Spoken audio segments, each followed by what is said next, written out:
Income tax department దగ్గర ఉండేది open document కదా అది, ఓ పెద్ద కంపెనీలకు సంబంధించి ఓపెన్ డాక్యుమెంట్లో అట్లా కాదు నువ్వు ఏదో ఒకటి ఉంది నువ్వు తీసుకొచ్చి అంటే ఏమని ఇవ్వాలి ఇతను? ఇప్పుడు దాంట్లో యాడ్ చేసి ఇవ్వాలా బేసిక్గా.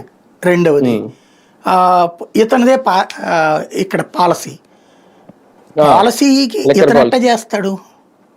క్యాబినెట్ కదా అప్రూవ్ చేసేది పాలసీ. క్యాబినెట్ అప్రూవ్ చేసిన దాంట్లో ముఖ్యమంత్రికి ఏం బాధ్యత అనే కదా స్కిల్ డెవలప్మెంట్ కుంభకోణాలు వాదించింది. మరి ఇంకేంటి అక్కడ? అంటే ముందే అప్పట్లో విజయసాయి రెడ్డి గారు చెప్పినట్టారు లిక్కర్ పాలసీలో 2 మీటింగ్లో ఈయన కూడా కూర్చున్నారు, తర్వాత నేను లేను నాతో పాటు వీళ్ళందరూ ఉన్నారని.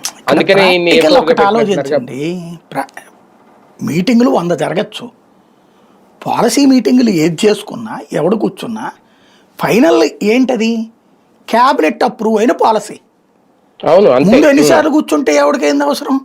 అక్కడ సలహాదారులు ఇప్పుడు ఎవడో దాని పేరే ఉంటారు కన్సల్టెంట్లు కూర్చుంటారండి.